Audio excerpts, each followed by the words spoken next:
Welcome to Arts for the Health of It, a podcast where you will discover creative ways to improve your health and well-being. Someone may have told you that art isn't for you, but they were wrong. Anyone can create arts for the health of it. No talent or experience necessary. I'm just a little songbird, try to fly my way homeward with the melody, and I make the beat. Don't know where it'll take me, cause when I'm in the dark of night, I sing my way back to the light. Come along with me and your heart will see that a song changes everything. Oh, oh, oh. I could have talked to Corry MacDonald, who is the guest today, I'd still be talking to her if I could. I know. I wish we didn't have a time limit. We could just keep talking. Well, we blew past our time limit on this one.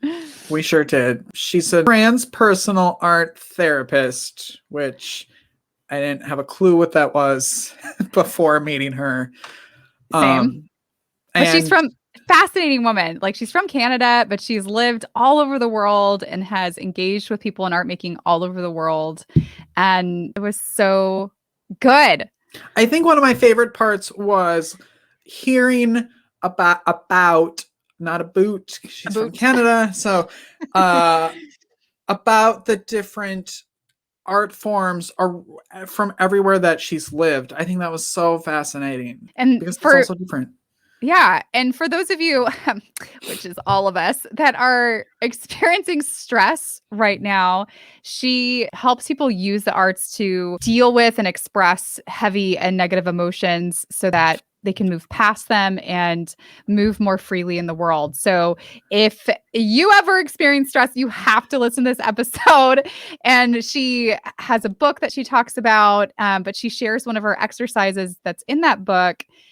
She shares at the end of this episode, so make sure you listen all the way through to the end. And if you want to participate in that activity, all you need is a piece of paper. I used crayons. Richard had oils, pastels. You can use markers, whatever. You just need colors. You just need colors, and you can enjoy the bliss that we all got to experience at this end of this episode. And if you've never had stress before, please contact us because we want to talk to you about that. We'll need to interview you. How are you doing that? Yes. So I want to give you a quick little biography on Corry. She believes we are meant to flow as the creative intelligence we are in order to leverage life's challenges such as stress, pain, triggers, and heavy emotions in real time for wisdom and new potentials rather than getting derailed by them. She has over 2 decades of cross-cultural experience of living abroad in 5 countries, and she loves teaching people how to uncover and activate their innate creative intelligence. And what I like especially is that she enjoys working with those who don't even realize the infinite wealth of creative power that they even have. So I love that she kind of unlocks that. Oh my gosh, that's one of my favorite things is when someone comes up to me and goes, I didn't even know I was an artist until this. And yes. And for little plug for her book, Life in Full Colors. She talks about it a little bit in this interview, but definitely go check it out. Just a gem of information. It's a long interview, but it's a really fun interview. We laugh a lot and we learn a lot. And she has already agreed to come back and talk. She's just so much fun, and she knows so much and has experienced so much. So here's the interview with Corry MacDonald for your listening and viewing pleasure. Yes. But you were born in Canada. Mm-hmm. Do you still have an accent? Oh my gosh. I still write A at the end of my sentences in my text. Like, pretty cold, eh? Yeah. So yes. Yeah. And I'm told when I say about an iron, I can't iron my clothes. I sound like a pirate. Iron. I was thinking of questions with that word in there. I'm from northern Wisconsin, so I have that same accent that I try. Yeah. Hey. And so I try not to use it as much as possible. So I was trying to come up with questions that wouldn't make me use those words. Like, don't say talk about this or that. Yes. It'll be a 4-hour-long podcast just with the extra O's in some of the words that we have to pronounce. Is what's going to happen. But how long were you in Canada? Yeah. So I grew up in Canada, and then my husband and I got married super young. Like now that my kids are getting older, going off to university, I'm like, no wonder my mom freaked out when we said we're going to get married. We were 23 when we got married, and then we just had this strong feeling to go and live somewhere, not just travel through somewhere. There was something, thank God it was in both of us. So we went together and stayed together. And we ended up in Japan because everybody was going to Japan at that time. And that was it, you guys. And we've been overseas for 25 years in 5 different Wow. countries. And yeah, and it's so funny because most of it's been in Asia. And I'm not a little lady. Like I'm 6'1". Oh my goodness. And James is 6'4". So it's hilarious that we ended up in these like Japan, Thailand, Singapore, like these cultures where people were really small, but we just found our way. And I can tell you, it's been quite a fun adventure. So to be in Belgium is quite special now, somewhere more Western that we get Christmas makes sense here again. And So Japan, Belgium, where else have you lived? yeah, we were in Dubai before Belgium. So it was Middle wow. East. Yeah. And where Singapore, Japan, we went back to Japan. So we started in Japan. Then we got ourselves thinking we'll go back to Canada because we had a baby.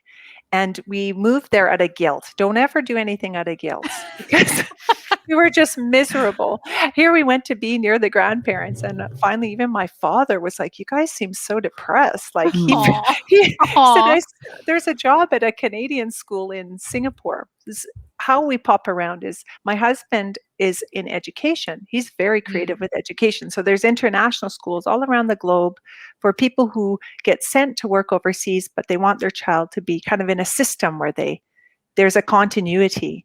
So it's quite beautiful because these kids are like used to being in a classroom with like a United Nations. They don't really see difference, they just they and if they suddenly dad gets a job in Korea, then they got to go to Korea. So there's this sort of ability to be flexible and malleable. And so my kids have taught me so much about that, and life has taught us that. So we went to Canada, back to Japan, then Singapore, then Bangkok, and then we were in Dubai, and now we're in Belgium. So yeah, and all the time I've been learning and growing more with this field that I'm in, and it's forced me to be creative because in every culture I have to work differently. Like you can imagine in Bangkok where there's meditation and yoga retreats popping up everywhere. I had this bricks and mortar business. It was just like easy because everybody was so curious about transpersonal art therapy, taking a cosmic view of art therapy. So body, mind, spirit, universe. So there was a lot of, we always start with a quietening in, meditation, coming into connection with this deeper universal self, then flowing into that. So that was the shape there. But you can imagine going to the Middle East as an Islamic country in Dubai. I had to shift how I worked. It was very, very different, a different level of work. But it's fun because something always opens up, and I just have to be like my kids, malleable and changeable and see what flows. Something always happens. So how did you come to the field of art therapy, and then what is transpersonal art therapy? How would you describe that? That was one of my questions. Oh, yeah. Fantastic. That's a really good question because art therapy in of itself is quite a new concept. And then you add the transpersonal and it's like, what?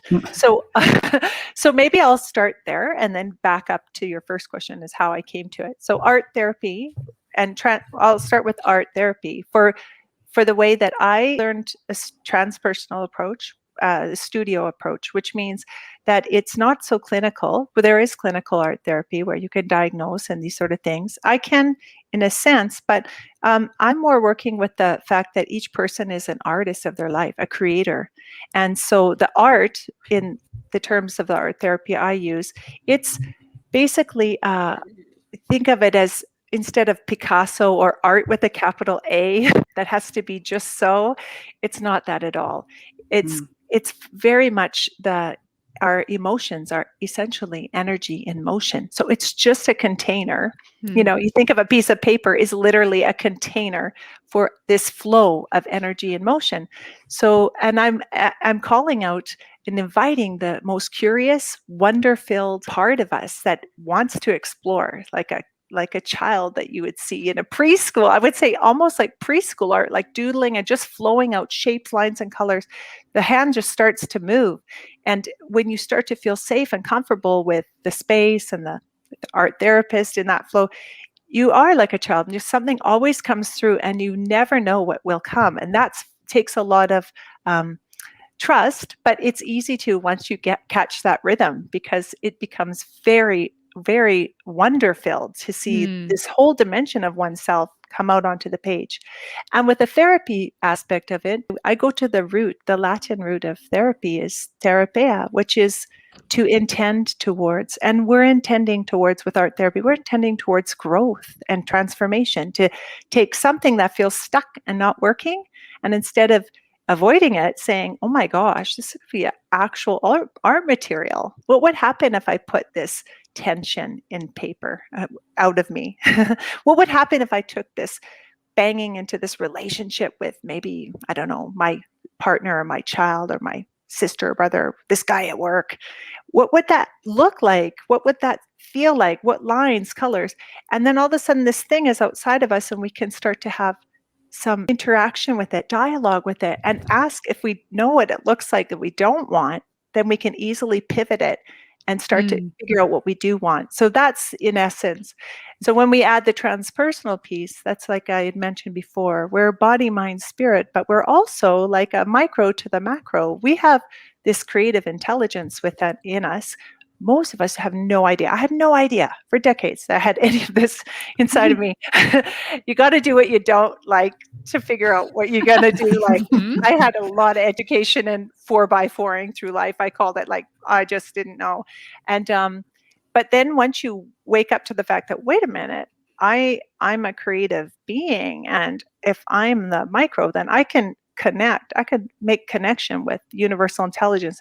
And as you're in that power of play, you're so chilled. You're no longer in this ruminating beta mind.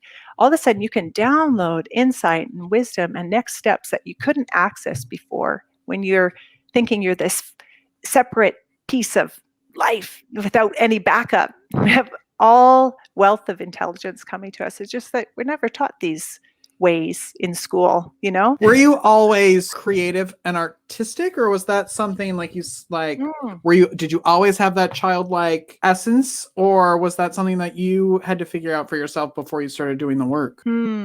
I like that question, because I know we all start with that. We definitely start with that return. And then things start to shut that down, depending on our conditioning, our families, the kind of schools we go to, the kind of culture we're in.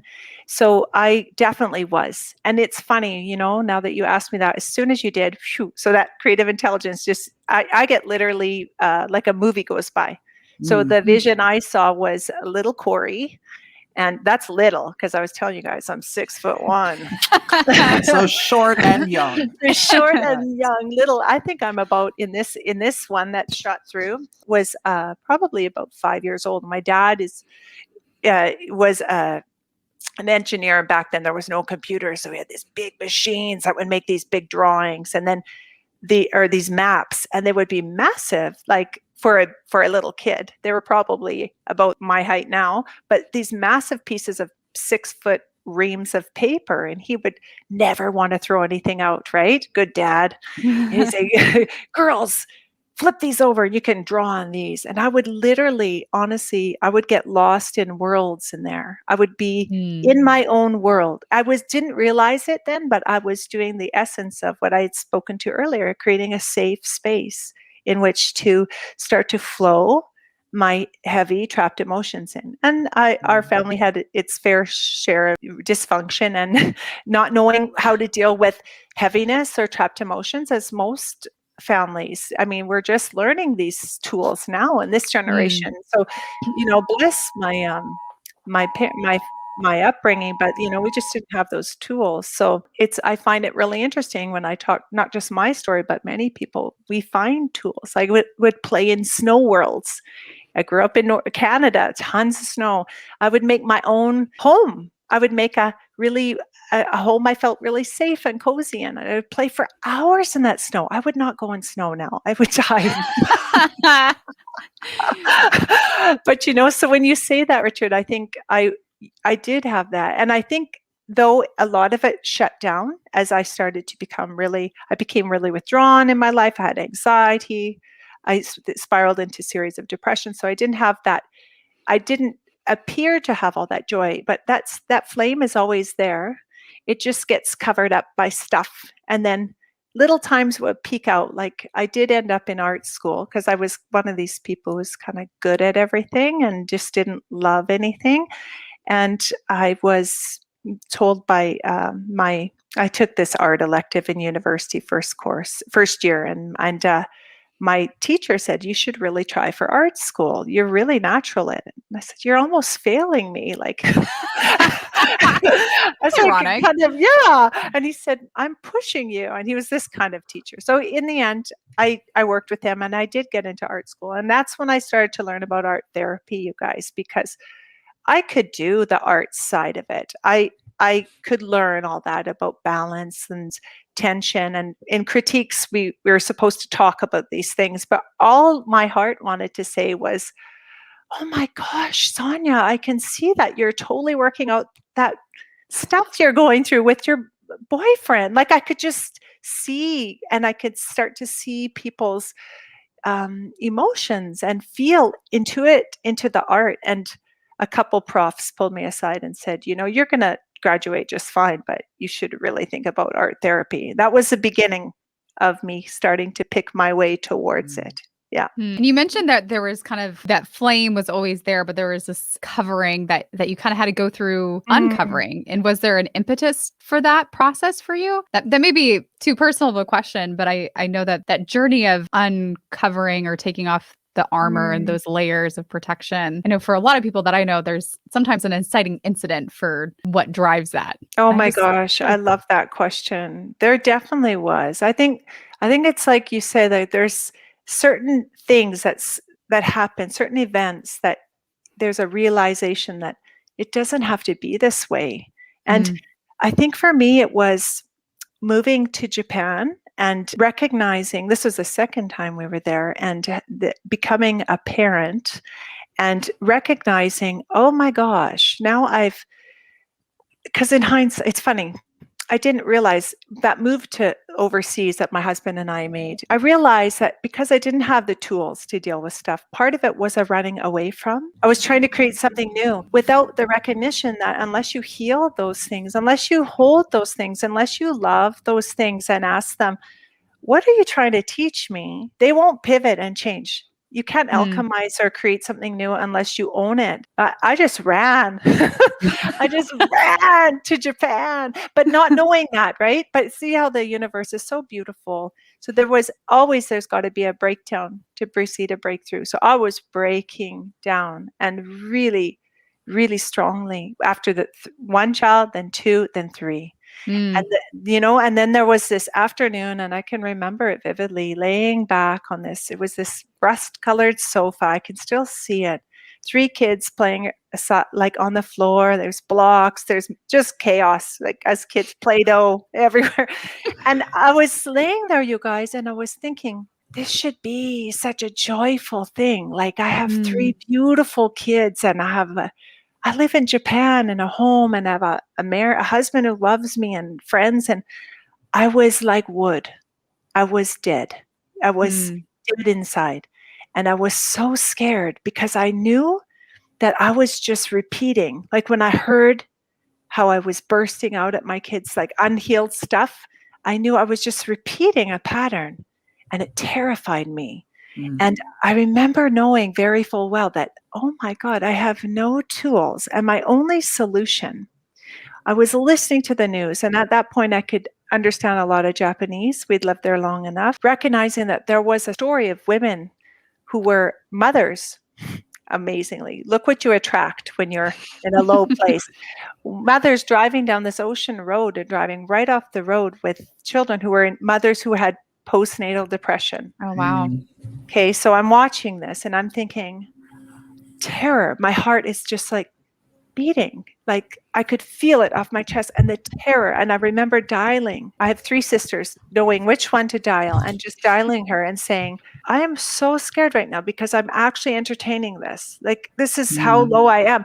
I didn't realize how low I was. You know, when you're isolated and when you're in depression, you're so alone.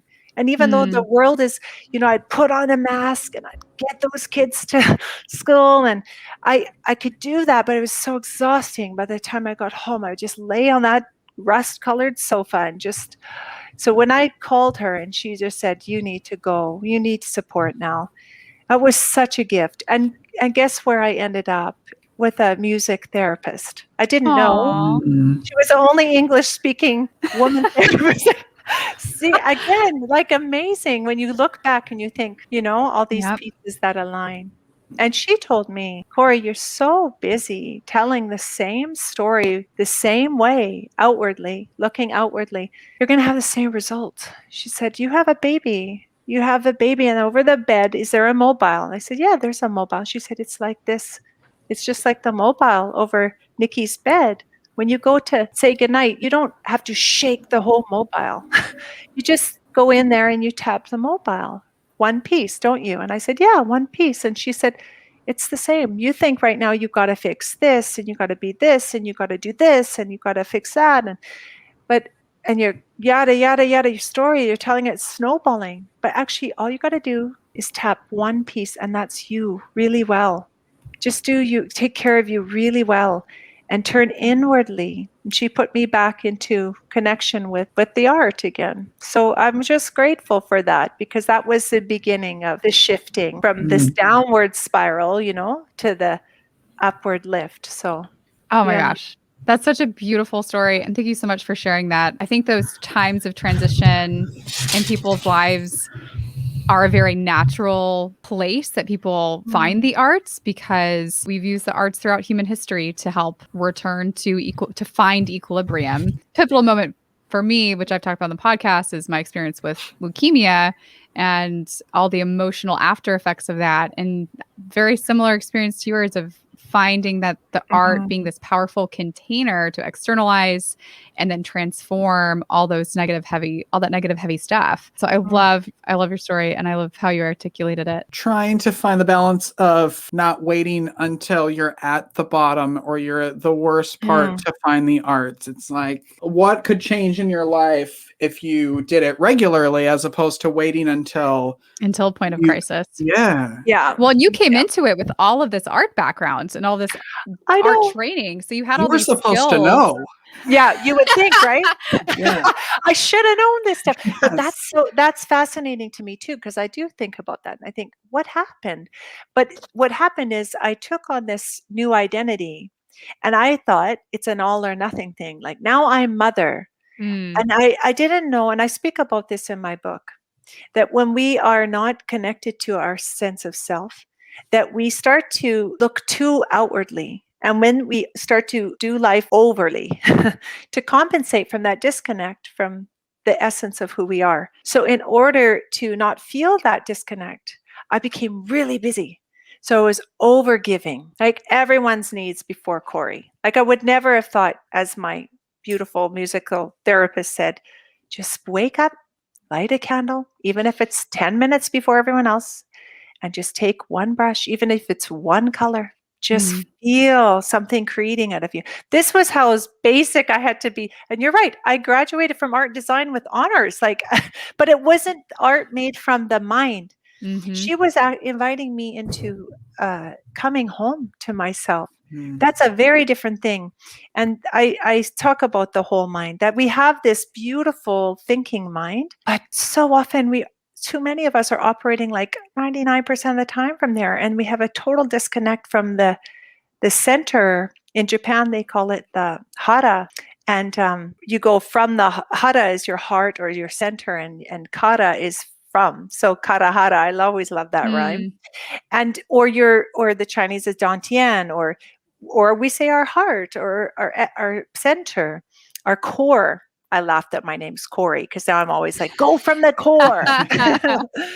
So, that's a very different thing. And I'm doing some beautiful research now with HeartMath and mindful science. I've been invited into them, and I use a lot of the research because I'm also advanced. I'm an advanced student of Dr. Joe Dispenza because I'm curious about the neuroscience behind art therapy, and a lot of this new science from Dr. Joe, Bruce Lipton, all of these, Greg Braden, it's coming out of heart math, where we now know they can measure this, that yes, the thinking mind is important, but the feeling mind, which, okay, this one's linear, logical, keeps track of time. It can be trained. Like I can learn how to be an artist from here.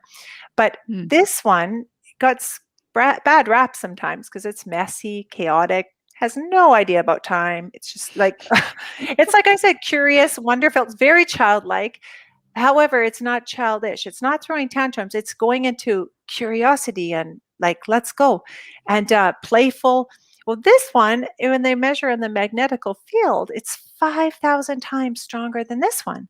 So can you imagine how much power we're losing when we're not listening to this beautiful, intuitive, messy, but creative heart?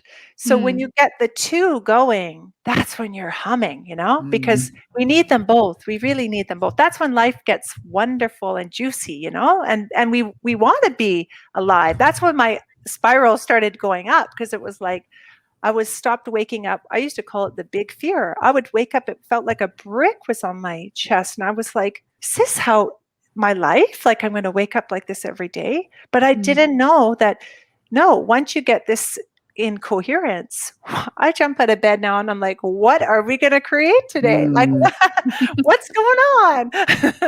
That's a very beautiful way. And I'm so grateful that if I could go from there to there, that anyone can, because I was a miserable mama.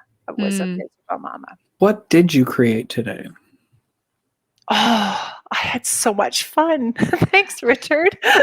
I created, first of all, the most delicious breakfast. And I have to say, I do this. I ask my body now. I was so, I never thought about how I am a full creative being. Now I know, like I bring all of me to each situation. And so this morning I was like standing in front of the fridge, and then I started to kind of wonder, and I thought, oh yeah, I can ask. So I often put my hands right on my heart and say, what do you want today, body? And then I always laugh because it's different every day. I'm not someone who can do it the same all the time.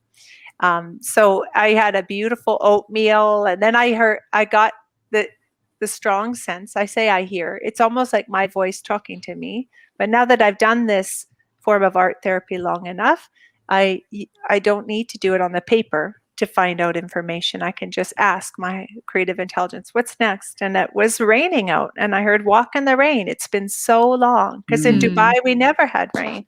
So I took my dog, and she was not happy, but we walked in the rain. She was like, I never once said I wanted to do this. This was all you.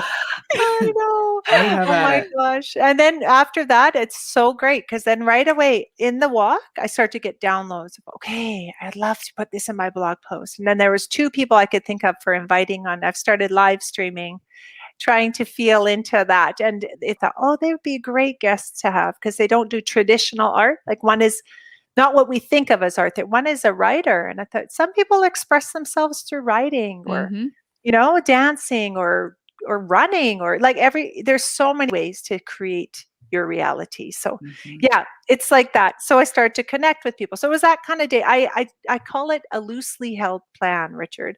I have a general plan, but I hold it loose so that anything that wants to come in and that I couldn't have imagined, that's when life gets really juicy, because amazing synergies and synchronous events start to happen like that.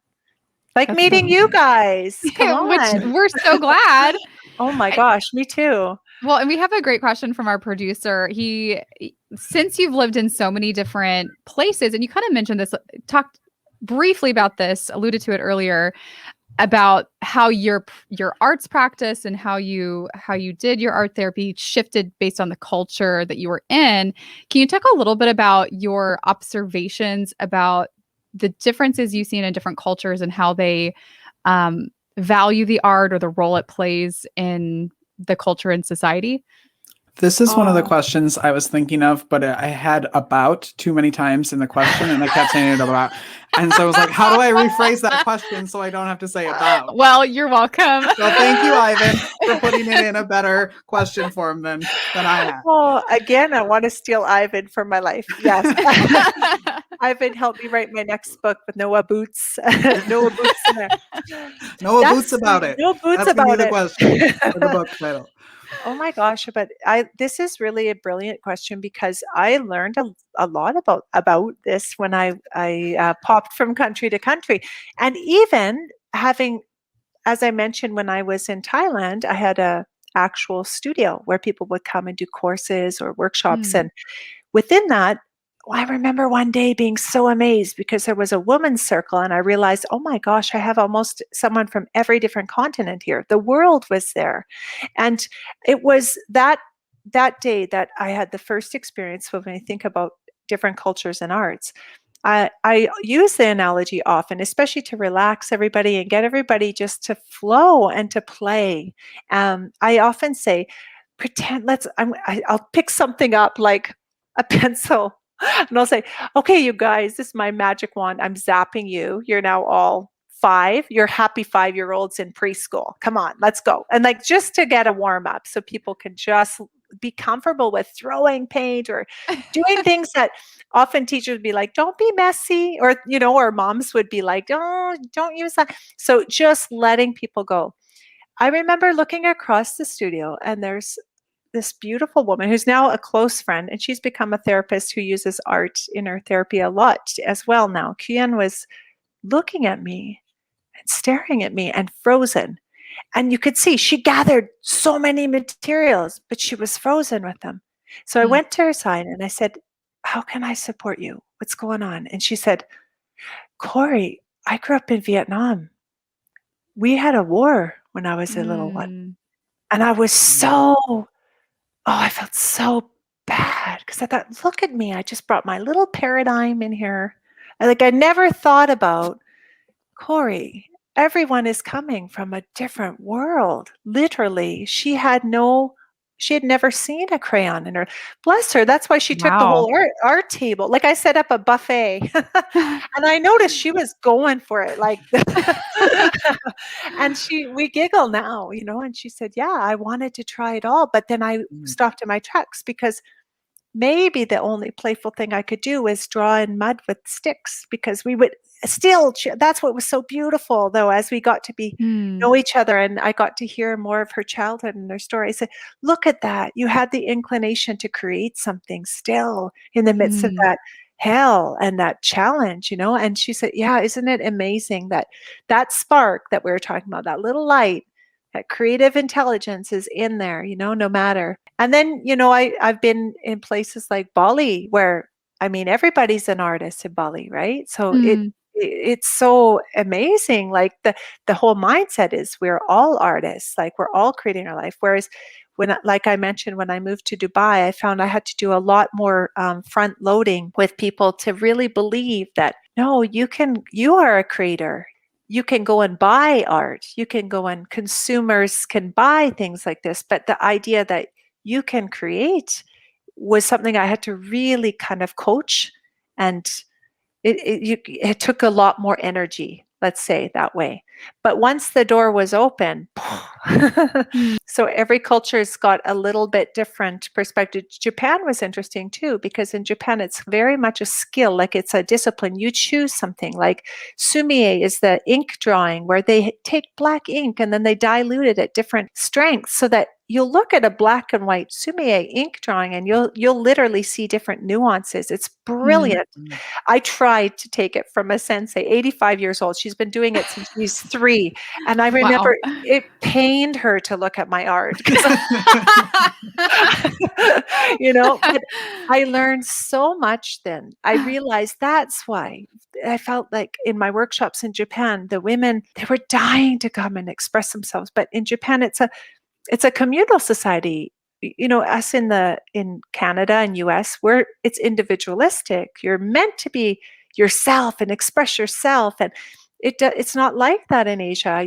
You need harmony. It's called Showa because you're living. Look at Japan. We were living so tight. My mom said my body language shrunk in Japan because you have to sit like this on the train to fit. And our house, the doorways were low. So Oh mom no. said, whenever you come back home, you're like a goose, like you're going to. But there's a containing. So you don't just splat out your expression. So there was like a process. I would say, okay, let's do a brain dump and just dump our stress out on a page.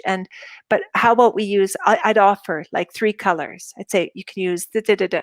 That would help because then I would contain it a little bit. Otherwise it was too open and then over time, as the comfort level increase of that self-expression, it was amazing. So you have to be sensitive to everybody's culture. It's really taught me to listen and to really watch before I make an assumption that it's going to go my way.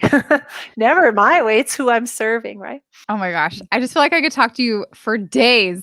I'm just going to have to buy your book, which is called Please do. Life in Yes. Full Colors. Is that Yes, correct? it is. Oh, and you know what, you guys, against this stark background, finally some There. color. Now it pops. If you had a Now colorful background, it would not have popped. Do you know, Richard, you're right. I'm envying your background, but it kind of, you're right, Yeah. it would compete with my book. Exactly.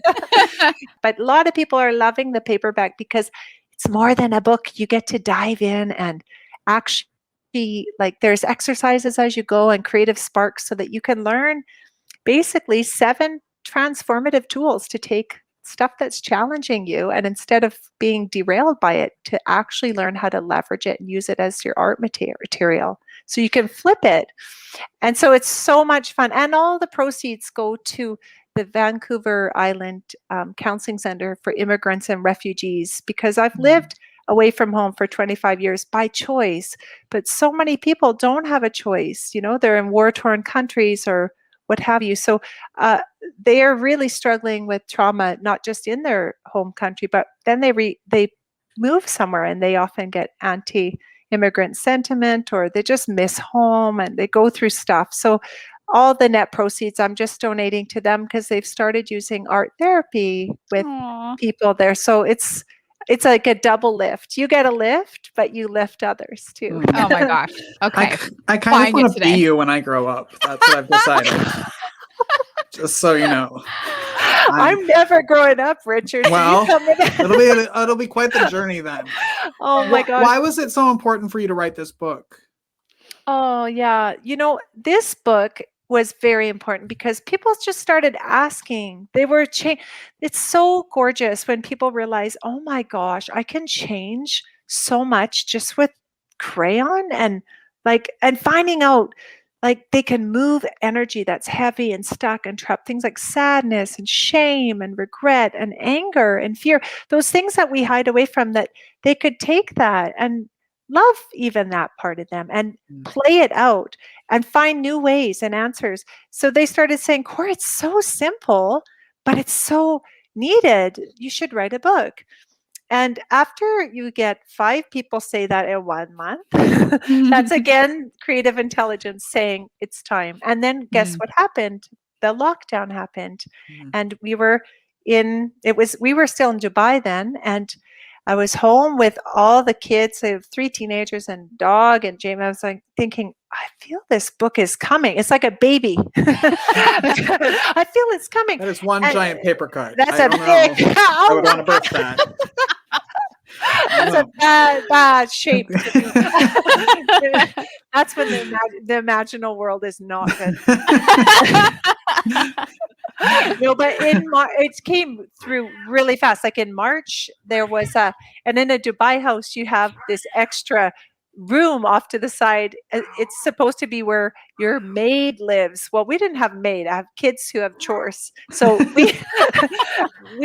so that room was empty, and I would just go there in the morning to try to get quiet and meditate. And then I heard, take your laptop. And so I would get quiet, and all of a sudden, boom, like downloads would come, and it came so quick. So it was a really fun process. And it's filled with stories, not just my journey, but so many people along the way that I had the honor of seeing transform. So it was like, it reminded me of Sesame Street. As a kid, I used to watch This Is Your Life when they go back and they meet people like the salt and pepper meet the toast and eggs that they used to do. It was a silly skit. But anyhow, I felt like, wow, I got to go back and meet all these former workshop attendees and clients and ask them, can I share your story? Because all these stories and memories were coming back.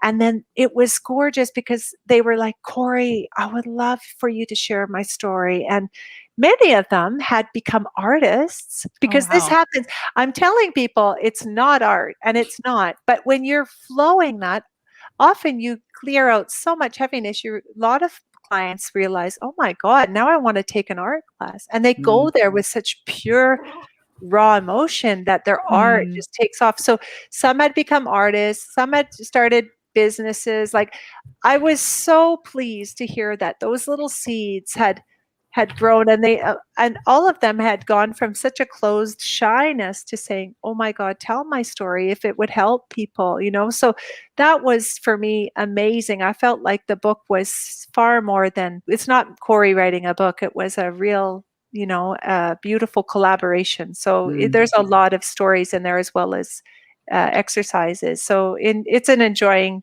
experience. People are saying it's like sitting with you, Corry. You talk like you in the book. Aww. So I said, oh, good. I didn't want to be a book, Corry. And you have one of those exercises that you're going to share with us today, right? Yes. In fact, it's in the book kind of near the beginning, because we can't do anything if our heads are just like filled with stuff. And we actually pick up stuff all the time. And some of it's not even our heaviness, especially with COVID going on, right? There's a lot of, and rightly so, a lot of fear in the air. There's a lot of tension. And so anyone, there's definitely energy streams going around, and we can just pick up stuff easily. So this is a beautiful way to take things that, oh my gosh, amped up, or a lot of people tell me they do this before bed because it just empties. So we're going to do a stress ball shift. And it sounds fancy. And all we need though is a paper, and I just use a notepad here. And you can just use printer paper, and I'm going to guide us through. We're going to feel into where we're at and kind of get a sense. And then I'm going to show you through closing our eyes, and we're going to breathe that stress out, and it's going to tumble down our drawing arm.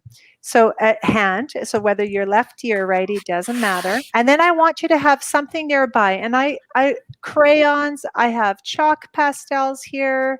I have oil pastels, my favorite thing in the entire world. Richard, I know, I'm feeling very artistic. I'm over. I have my box of crayons. Yes. Oh my gosh, it's representing gorgeous. Crayola.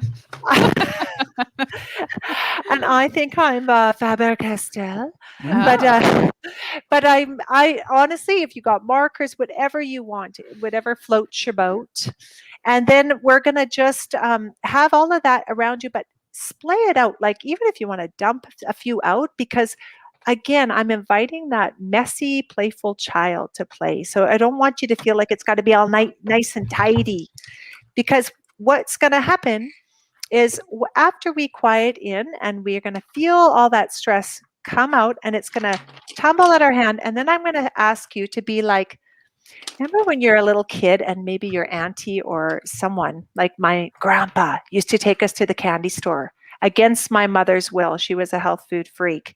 And he would be like, your mom's not here. Grab some candies. So I want you to just choose this almost like a kid in the candy store. So you're not thinking, oh, I kind of think I should use blue because I used orange before in that comp. No, if you're an artist trained person, just let that one have a rest.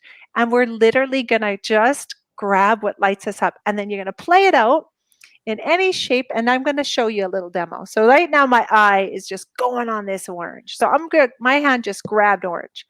And maybe my stress is going to come out like, maybe I'm all knotted up, right? Then when I'm bored or I feel like done, you're just going to feel, I'm going to lead you into some breath work before, and we'll feel in our center, our hara kara. I'm done with that orange. You just drop it And then where's your eye grab it? Okay, my eye just went to blue. And it's literally like that. And then some people, their stress comes out. Maybe it's like you feel it's really sharp, jagged. Who knows? You don't even know. Maybe it's hazy. Maybe you just got stuff on your mind. You don't even know. It's not defined. Mm. It's just going to come out. And then what's going to happen is you're going to kind of forget that you're doing a stress ball shift, and you're just going to start playing with more colors, and different things will start to come in. And as you do, I'll kind of mention to you that, and I'll guide you a little bit, but let you know that you're going to start to notice that, you know what, I'm a person who likes curvy lines, or I'm a person who really likes linear things. And you just play the way that feels good, whatever lights you up. Because actually, this is good medicine, because what we choose in here, we bridge into our life. And then we start to learn to listen to this more, and like trust our intuitively, like, this feels good, I should go in this direction. Ooh, that feels good, I should talk to that person. They might have some information for me. This doesn't feel like the good place to sit in this restaurant. I'm going to sit here. I've done that, and I've literally met people like on planes or in restaurants that have been big helpers. As Joseph Campbell says, certain helpers will appear for your journey, the hero The and hero's heroine journey. journey. Yeah. And that's when those helpers appears. When you're moving with that 5,000 times stronger magnetical field, they're all out there, but we need to connect. So this is like a brain dump, but it's the bonus, because you learn how to just do what lights you up. Okay, are you guys ready? I'm Yes, I already so have my excited. color, and I just want to start. So Okay. But we have I'm to very start excited. first. Corey. Okay, so get yourself sitting like you guys are, and just put your hands to receive on your lap or on your paper. I usually connect with my paper. And if you feel comfortable, close your eyes. And if you feel better, just half park your eyes. I say, like you park in your park lights. And just start to let yourself unwind. So I want to invite you to just take a deep breath in. Maybe even 5 seconds. Let's deep breathe, and then let it out. Ooh, with a sigh. Let's do another few breaths like that. So let's breathe in really slow. And now, as you let it out with a sigh, I want you to just envision all the stress that's around you, in and through you, starting to form like a snowball on the top of your head. So as you push it out, see it all start to gather above your head. Now breathe deep again. Beautiful. You'll start to feel better. Now just keep going like that in your own timing and rhythm. And I'm going to talk to you as you're breathing in deeply. Now that beautiful ball above your head is just like a magnet now. It's attracting all the stuff that's just whirling around your busy mind, whether it's your grocery list or that nagging thing you got to do, or maybe it's something you've been crunching on for a while, or just stress. Maybe it's even stuff that just feels tight in your body. Exhale it. When you exhale it into that stress ball, and see it above your head now, starting to form a beautiful light. And it's starting to melt. And it's melting right through you, and it's sliding down your drawing arm. And as you breathe it out, feel it move and tumble right through your hand, as like a little activator to tell your hand, now I'm ready. Grab the color that feels good, open your eyes, and start to dump me out on the page. Go.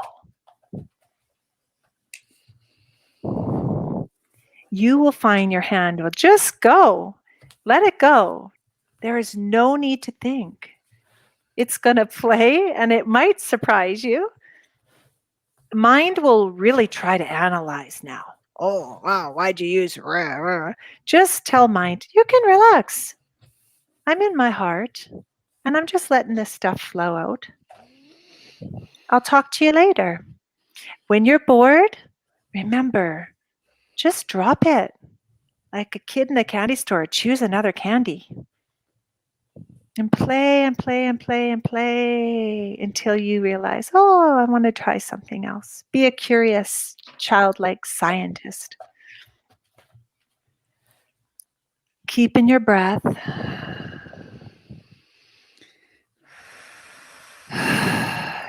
Beautiful.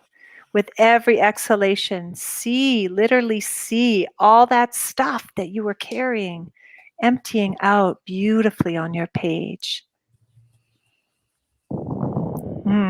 Stay playful with it.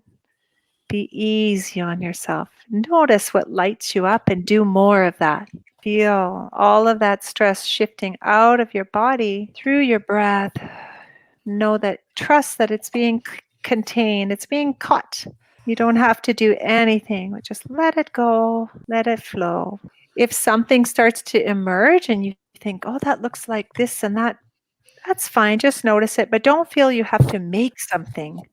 Just see what your hand wants to do. It maybe wants to make something, and maybe not. Just let it play however it wants to go. We're going to take a few more minutes, though we could probably do this forever. And as you do, just kind of ask your body, where do you want to play now? Like, let your eyes scan on your page and just use it as a chance to be directed by your creative intelligence and ask, what do you want to do for one final playful move here? Where do you want to go? What do you need to say? And let it express itself in its own beautiful, unique way.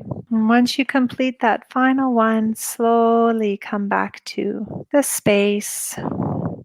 We call it otherworlding. We go in the other world when we make art this way. So start to wiggle your fingers and toes and put your hands on your paper. Make contact with it and come back to the space when you feel ready. How was that? How are you feeling? Oh my gosh, I'm like tearing up. Oh. I think is Stanzi frozen for anybody else but me? Can you still hear me? We can hear you. I thought the entire time, is she gonna open her eyes? Like, why is she not doing this? She's really into the meditation part. And I was like, all right, well, I'm not gonna stop her. Danza, you look so peaceful. Richard, how are you feeling, my love? I loved that. It was like when I was a kid, my mom let me take all of our extra paint and she let me paint my entire bedroom. And I just took rollers and I just rolled colors all over my bedroom, and my entire room was like this huge circus. I loved that room. Like, I love color and I love like just random like paint splatters. So this was when Stanzi, well, I'll show my, can we show ours? Please show me. I would love Not that this to is see. that exciting, but that's what I came up with. Oh, I don't know which way to go. Yeah, anyway. It can go anyway. Oh my gosh. Amazing. Amazing. It feels so fun in your world. It's my head looks like this backdrop usually. That's like but you know, this is what's so cool. It's like, see, it started as this stress, right? But look how you alchemized it and turned it into something completely playful and with your thumbprint on it. You can feel you in there, can't you? Yeah, and it started like I covered up a lot of it as it was like morphing, where I was like, I don't like that anymore. Like, that looks too hard for me. You blew the energy field. You went into your own. That was so cool. And I love this, but I love incorporating this type of exercise with my spiritual practices. You know, I'm a Christian, and so I'll incorporate it into a prayer practice, you know, of what am I feeling? And then once I get that out of the way, I can feel and sense God speaking in and through the art, and it transforms. Like, so my piece started like lots of chaos. Yes. Wow. Me too. My brain right now. Yes.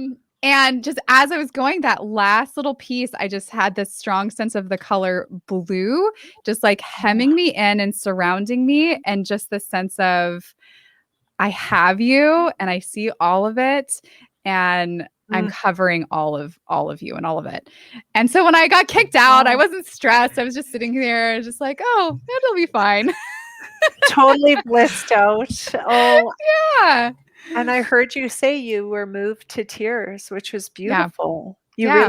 You could, that's just it. We move from the heart, and we feel, and to feel that power, like you said, I call it creative intelligence. It's God, it's divine. It's that part of us that's so knowing and so loving that Mm. it's often, I mean, even hearing you say that, I was tearing up, and just celebrating, like my cells were dancing when Richard was telling me about his childhood memories. Like things start to Aw. piece together, and like when we're in the field, a unified field, that there is no time, there is no space. So all of those cascade together, and we realize that, wow, it's just this beautiful expression that we are. And so I'm so proud of you both for diving in with Well, me. thank you for reading it. And I wanted to say, like, a little side note here. If people are listening, if you're listening and you're like, this is way woohoo, this is like Mm, out there, and I'm a rational person and I do rational things,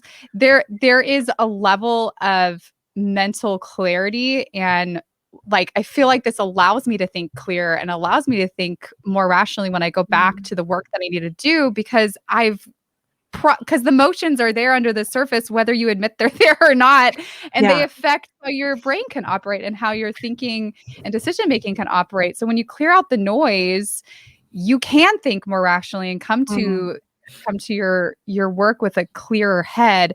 And like you talk about, like coming more from your heart and from your coming as a whole person, Yeah. instead of coming like as a brain, when we are a whole person whether we recognize it or not. And when we do recognize it, there's a lot of power there. Mm. Is that what does that sum it up? Oh my gosh, that's perfectly put. And that just sparked something else in me to add to that, which is that you're right. When we bring those two together, that is when people say, "Oh, I want to be aligned." Like sometimes people don't even know what they're talking about. I do that. I throw catchphrases out sometimes in it. That is alignment. And that is when we have pure intelligence, because you're right, things just come. And I mean, I know people who afterwards they say, "Oh my gosh, no, I'm sleeping better." So when we're sleeping better, see, it's all part of the whole, right? Then they're sleeping better, so then they're waking up and their mood is better. They're able to think with clarity. And also, I noticed that when people are doing this sort of work, for me too, I had such fog. I couldn't just know which decisions to make. Now I don't waste any time. I mean, I wrote a book in a month. That's and amazing. I don't believe that I could have done that without these sort of tools. So I'm sharing what I do. So before I love that you said incorporate in your spiritual practice. Sometimes when I sit down to meditate or be in the silence and make that inner connection, it's just too busy. Life gets Hmm. insane sometimes. Mhm. It's just so, sometimes it's just humming, or something's derailed me and or I'm triggered by someone. My God, the traffic in Dubai was like 8 lanes. I was like Oh my gosh. squeezing the, yeah. And you just drive everywhere there. You can't ride a bike. It's not that kind of place. So it was like literally I would have to take the traffic off of me. So just a quick, and then what happens, you guys, is you start to learn how to move this out of, you don't even need to pull out a crayon. You start to do it, and that's called energetically. We have this incredible imaginal realm, and the mind doesn't know the difference between real or imagined states. So you can actually just do this. Like Hmm. I've done this where I am driving and someone cuts me off and I'm so scared and jarred. Now we're in a new country. I'm learning there's new ways of driving. There's new roads, and turnoffs don't look like turnoffs here. And there's certain things I get jarred and frazzled and I can feel. So I'll just brain dump this in my, as I'm driving, I'll just see it, you know? Yeah. And that's Don't grab a how, notebook and crayons while you're driving, not though. while Do you're it in your This in head. traffic. You're not. no, I'm still 10 and 2, Yes. but I'm literally seeing myself doing. And we have a felt sense. We have our five senses, but then we have the felt sense we talk about in art therapy. And that's, if you can feel it, they talk about this with law of attraction too. If you can feel it, see it, you can be it. And so even with being a writer, I had this thing, I had this block saying, well, I can't write a book. When people would say you should write a book, I'd be like, oh, I'm good with a paintbrush, but don't ask me to write. And I had to get rid of that. So I would literally see myself at my computer writing. And sure enough, when the book started to come, that's how it came. I would sit there after meditation and I'd see myself in the same space as a writer. And I became a writer. And interestingly, a professional review came out yesterday.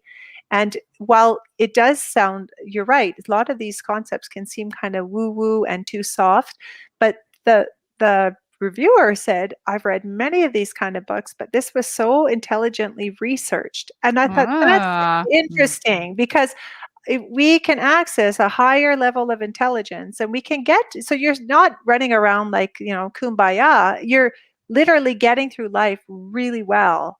And with this intelligence that's accessible, but often it's just doesn't feel like it is because life just feels like it's overtaking us.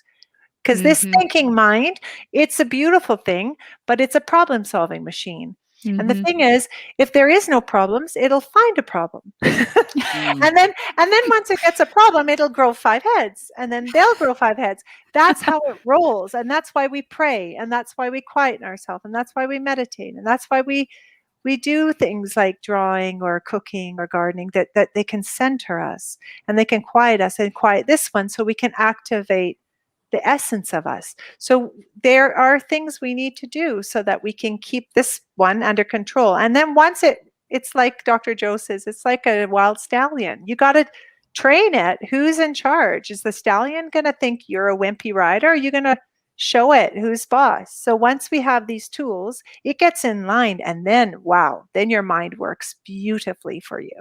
So it's an important thing to get the two in alignment.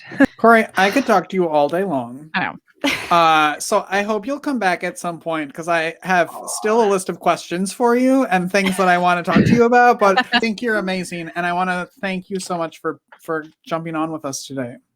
Oh my gosh, it's my honor. Thanks, you guys. I have laughed and I have loved and I have felt so connected, which is the whole point. So thank you. We will connect again. Okay, good. How can people get the book and connect with you outside of this podcast? Yeah, so you can find all that stuff on my website, which is Creating Healing with Corry, and Corry is Corry. I'm Canadian. We say sorry, just take the S off and put on a C. That's how you remember Corry.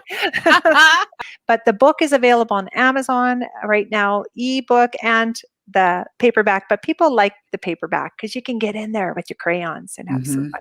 And if you want to work with me, we can do sessions. If you've got anything, the art can hold anything. So you can do a free consultation call with me, and then we'll get a sense if you got to feel connected to who you work with to feel safe. And if you feel like you'd like to, then we can go forward and work together. So you can become very, very easy with these tools. They're so simple, but you just need to learn them. I love it. Corry MacDonald, ladies and gentlemen, thank you very much. Thank you so much. Make sure you go to heartsneedart.org for all of the show notes and the links to Corry's stuff. And make sure you subscribe on your favorite, wherever, if you're listening or you're watching, make sure you watch on our YouTube channel to see the art that we created. And for Stanzi's 25-minute meditation because her camera froze. Thanks for listening. Thanks for watching, everyone. We will see you and hear you, or you'll hear us next week. Keep creating, everyone. Goodbye. Bye. Bye. Thank you for listening to Arts for the Health of It, a podcast produced by Hearts Need Art, creative support for patients and caregivers, in partnership with the National Organization for Arts and Health. You can help others learn about the healing power of the arts by subscribing, sharing, and reviewing the podcast wherever you listen or watch. The podcast is hosted by Richard Wilmore, co-hosted by Constanza Rader, and produced by Ivan Briones. Our theme song, Songbird, is written and performed by Natalie Lane. Visit heartsneedart.org to learn how you can support our mission to create joy with people facing life-altering health challenges. Join us next week to learn more ways you can create arts for the health of it. The views expressed on this podcast do not necessarily reflect the views of Hearts Need Art, their staff, board members, or other affiliates. All content is created for informational purposes only. This podcast is not intended to be a substitute for professional medical advice or to diagnose and treat any health condition. Always seek the advice of your physician or other qualified health professional with any questions you may have regarding a medical condition. Never disregard professional medical advice or delay in seeking it because of something you heard on this podcast.